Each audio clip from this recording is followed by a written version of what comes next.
Good morning, students. Welcome you all for next generation learning.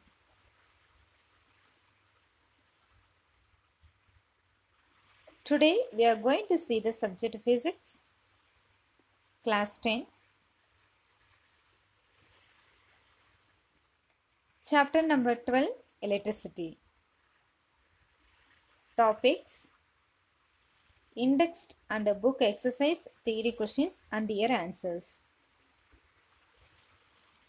You have to take your book and open your book page number 200 and see the first question. What does an electric circuit mean? This is the first circuit. So what does an electric circuit mean? The electric circuit is nothing but this is an electric circuit. It is made by electric components such as battery, key and resistors. And also the current flows through this circuit. Such a circuit are called electric circuit. Now see the definition. A continuous closed path made by electric components through which an electric current flows is known as electric circuit. A simple circuit consists of the following components: conductors, cell, switch and load. So the electric circuit is nothing but it made up of electric components such as a battery, key and resistors, and also through which the electric current will flow. Such a circuit are called electric circuit. The next book page number 200, the question number 2. Define the unit of current. You know the unit of current. The unit of current is ampere. So you have to define the unit of current, that is ampere. You don't define the current. You have to define the unit of current, that is ampere. You know the current I equal to Q by T. So when 1 coulomb of charge flow in 1 second, then the ampere is said to be 1 ampere. So see the definition here. The unit of current is ampere. Ampere is defined by the flow of 1 coulomb charge per 1 second, then the ampere is said to be 1 ampere.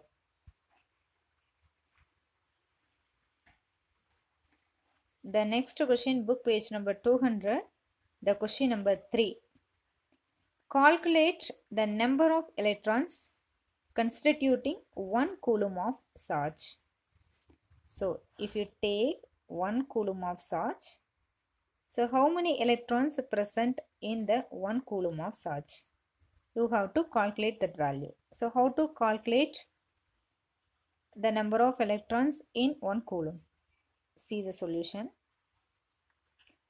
A charge of electron is 1.6 into 10 power minus 19 coulomb. This is the known value. The charge of 1 electron is 1.6 into 10 power minus 19 coulomb. According to the charge quantization, we can write Q equal to N into QE, where N is the number of electrons and QE is the charge of electron. You have to substitute the values here. Instead of Q, we can substitute 1 coulomb because we are going to calculate 1 coulomb of charge contains how many electrons. So instead of Q, you can write 1C. Then write N. QE is nothing but charge of electron. Charge of 1 electron is 1.6 into 10 power minus 19. So you have to substitute. If you rearrange the equation, the N equal to 1 by 1.6 into 10 power minus 19. Because 1 coulomb, here coulomb. The coulomb are cancelled. So 1 by 1.6 into 10 power minus 19. When I divide 1 by 1.6 into 10 power minus 19, I got the value 6.25 into 10 power 18 electrons. That means in a 1 coulomb of charge contains 6.25 into 10 power 18 electrons. Are you understand? The 1 coulomb of charge contain 6.25 into 10 power 18 electrons. Using this formula, we can calculate easily. The next, book page number 202.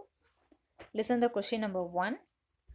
Name a device that helps to maintain a potential difference across a conductor. If you take any conductor, we have connected this conductor to the battery.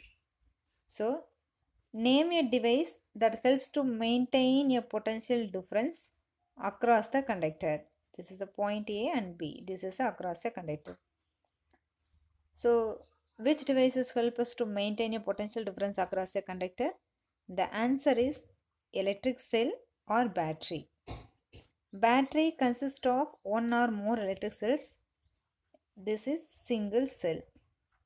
When one or two cells are combined together, we can say that is a battery.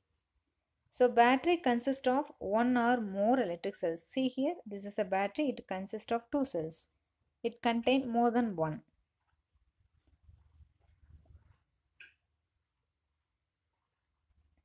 One or more electric cells is one of the devices that help to maintain a potential difference across a conductor.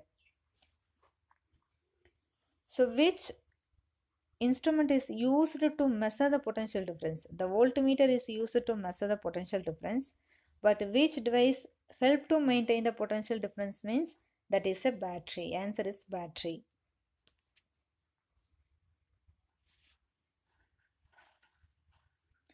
The next question.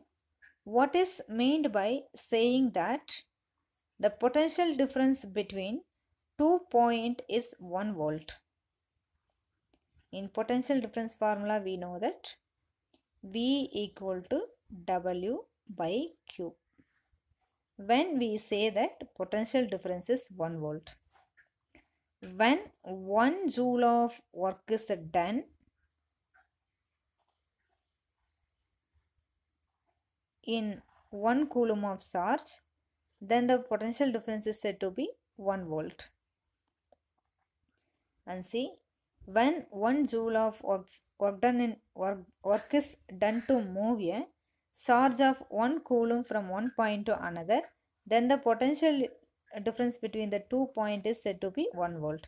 So 1 volt is nothing but 1 volt equal to 1 joule per 1 coulomb. That means W by Q. The unit of W is joule. So 1 joule per 1 coulomb. The next, book page number 209, the question number 1. On what factors does the resistance of a conductor depend? See, this is a conductor. It has area of cross section A and a length L. So on what factors does the resistance of a conductor depends? You know the formula of resistance, R equal to rho L by A. So the resistance depends upon the length of the conductor and area of cross section.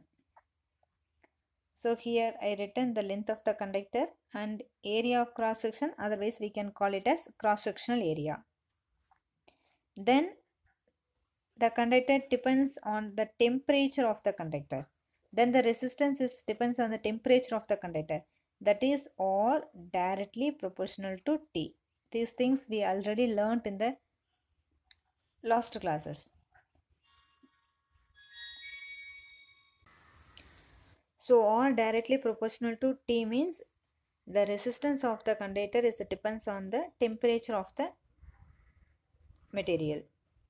The next, It is also depending upon the nature of the material. So the resistance of the conductor depends on the four factor.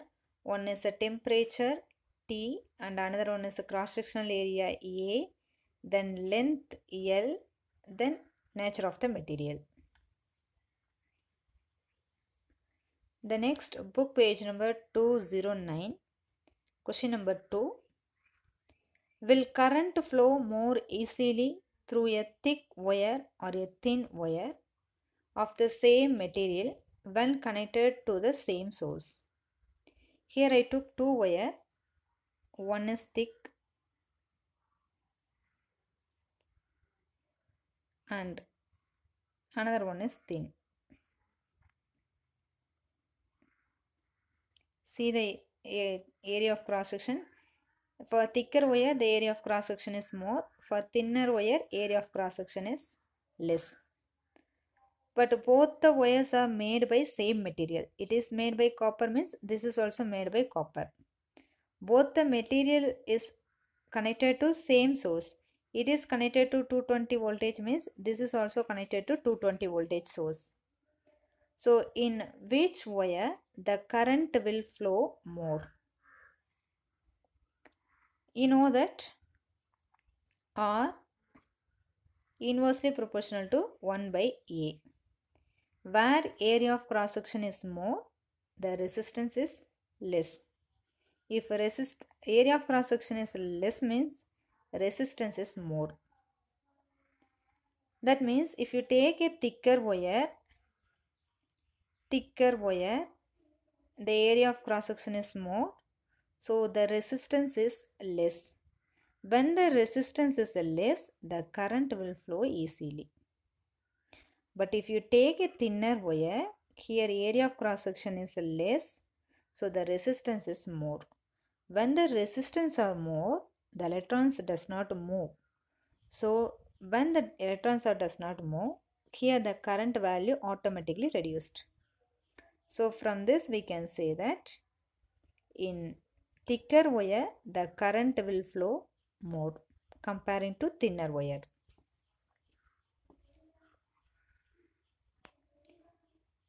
So see the solution. The resistance is given by R equal to rho L by A, where rho is the resistivity, L is the length of the wire, and A is the area of cross section.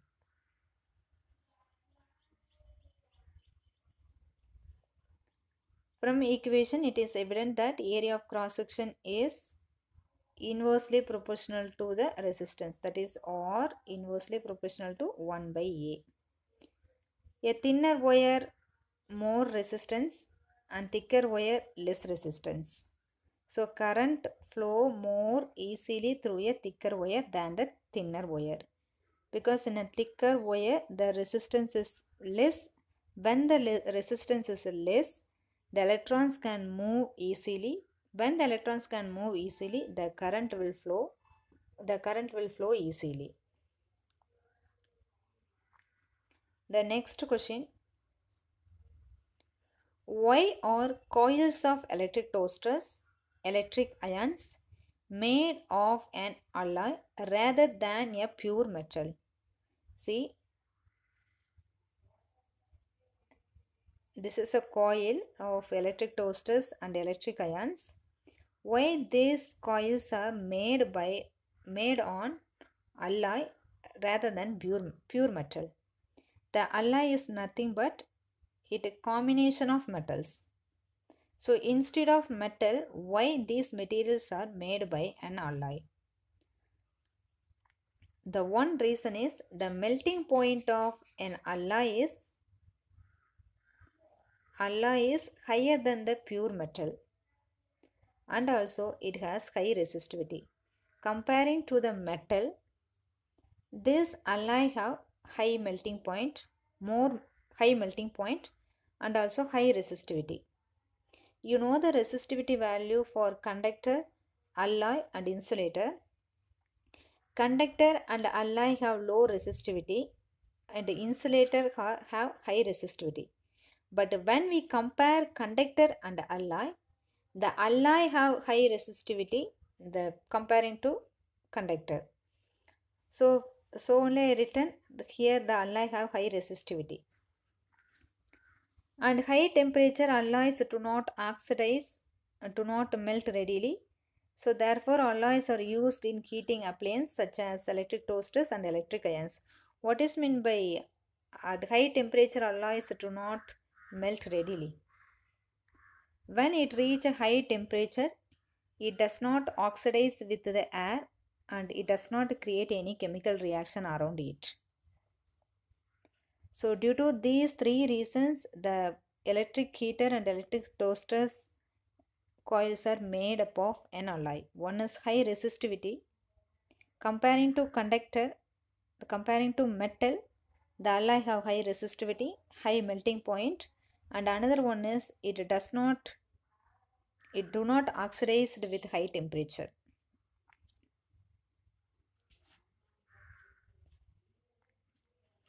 The next one, book page number 213, question number 1. Draw a schematic diagram. Draw a schematic diagram of circuit consisting of a battery of 3 cells of 2 volt each, 5 ohm resistor, an 8 ohm resistor and 12 ohm resistor and a black key are connected in series. So you have to draw a schematic electric diagram. That circuit consisting of a battery, you know that the battery is nothing but it contains one or more cells. So here the battery is made by 3 cells. So 3 cells, each cells having 2 volt. So this is one cell, this is another cell and this is third cell. The 3 cells, each cells have 2 volt means total voltage is 6 voltage. And there are the 3 resistors 5 ohm, 8 ohm and 12 ohm are connected in series. So here 5 ohm, 8 ohm, 12 ohm. Series means how to identify the series? They are connected end to end. That is called series. So here the 5 ohm, 8 ohm and 12 ohm resistors are connected in series. So this is a schematic diagram. It consisting of 3 cells of each 2 volt each and the 5 ohm, 8 ohm and 12 ohm resistors are connected in series. This is a plug key.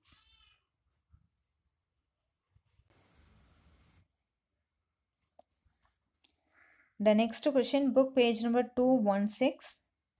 What are the advantages of connecting electrical devices in parallel with the battery instead of connecting them in series? See here I given the two connection. One is a parallel and another one is series. Here the two bulbs are connected in series. Here the two bulbs are connected in parallel. So what is the advantage of connecting devices in parallel than series? In parallel combination, the voltage is same for all electric appliances and the electric current is different. The next one, the total resistance of the electric appliances always less than the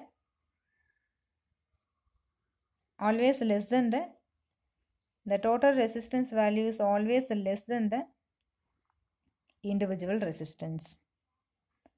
But in series combination, the current is same but the voltages differ.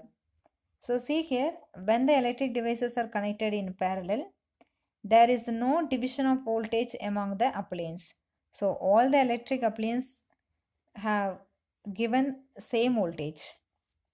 The potential difference across the device is equal to supply voltage. So what voltage I taken the battery, the same voltage is we can measure across the resistor. The next one, parallel connection of devices also reduce the effective resistance. The effective resistance is nothing but the total resistance value is always reduced comparing to R1, R2. So these are the advantages of connecting electrical devices in parallel instead of connecting in series. The next one, book page number 218. Why does the cord of electric heater not glow while the heating element does? So if you take a heating element, this is a heating element, this is a cord of heating element. The heating element is made by alloy and the electric cord is made by conductor. The conductor have low resistivity, but the alloy have high resistivity. Due to that high resistivity, it gets heat and glow. But an electric cord is a conductor, it has a low resistivity. When the conductor have a low resistivity, it does not produce any heat, so it does not glow. So see the answer. This is a cord wire. Why this cord wire is not to glow when current flows this wire, but when the current flows through the element, it will glow because of this alloy and conductor.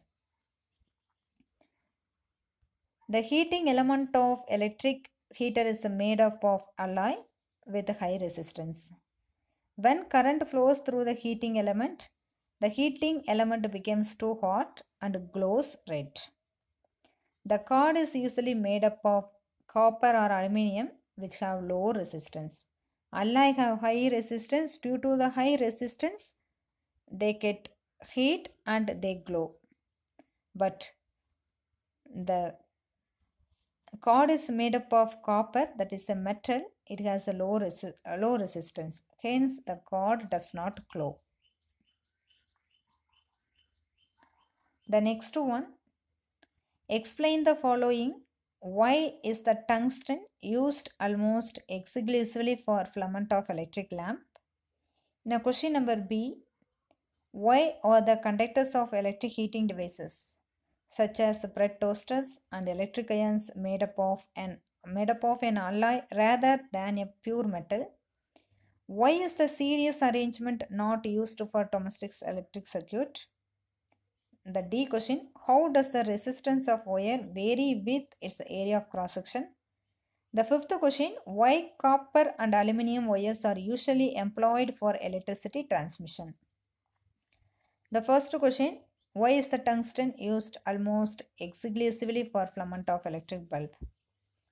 One is it has the resistivity and melting point of tungsten is very high. So if the current will flow for a long time, it does not melt because it has high melting point. And also high resistivity. Due to the high resistivity, it gets heat and also it gives light. Due to this property, it does not burn readily when heated. Electric lamp operate at high temperature. Hence, tungsten is a choice of metal for filament of electric bulb. And also at high temperature, it does not oxidize with air. So there are the three reasons we are choosing the tungstens for filament of electric bulb. One is it has a high melting point and another one is high resistivity. Due to the high resistivity, it gets heat and gives light. And also when it reaches the high temperature, it does not oxidize with air. And this question I already discussed. And this question also I already discussed.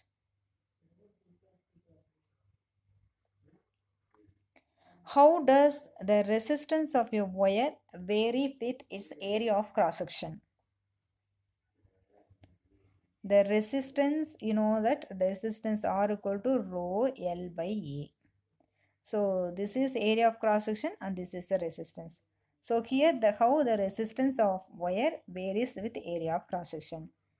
So from this equation we can write R inversely proportional to A. When A is increased, the resistance will be decreased.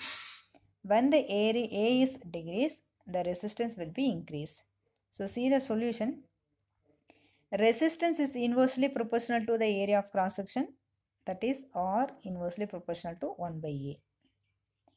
When the area of cross section is increased, the resistance decrease, and also vice versa. Vice versa is nothing but if one increase means another one decrease. Here the area of cross section increase, resistance decrease. If area of cross section decrease, the resistance increase. That is called vice versa. The next one, why are copper and aluminum wires usually employed for electricity transmission? See, this is electricity transmission. These electricity transmissions lines are made by copper and aluminum. Why?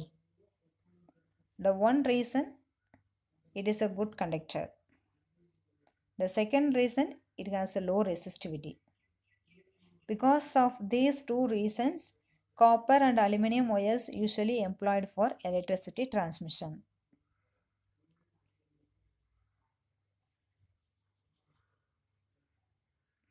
Dear students, I hope you understood these questions and answers. After watching the video, you have to take your book and find the question and then read the answers. If you have any doubt in these questions and answers, you have asked in teachment session. I will explain you.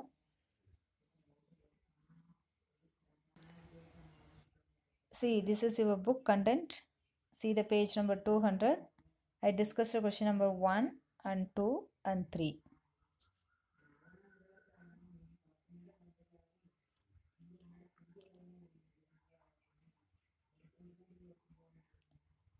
Then I discussed this question also. Name a device that helps to maintain a potential difference across a conductor. And the question number 2. And this is a numerical question I didn't discussed.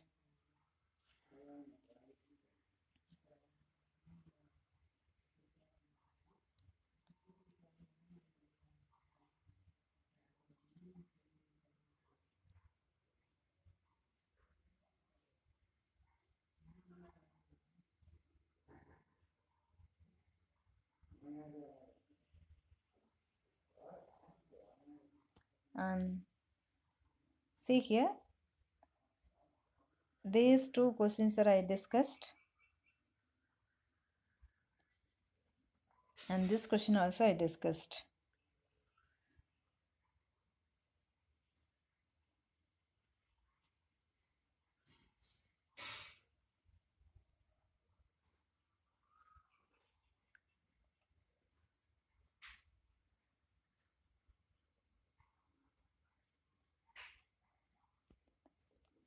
And these two questions are discussed.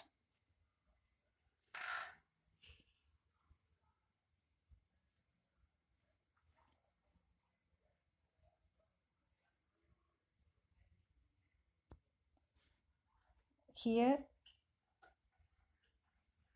this question is discussed. Other questions are numerical. I didn't discuss.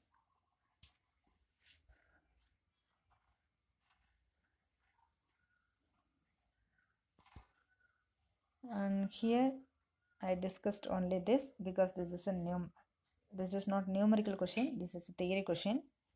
These two questions are numerical.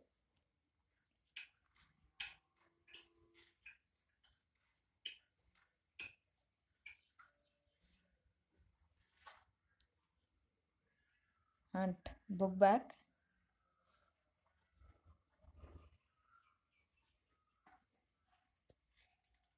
This is only the numerical question at the book back. So I discussed A, B, C, D, E, all the 5 questions.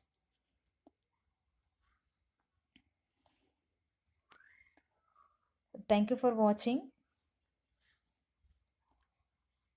The next class I will discuss the numerical problem questions.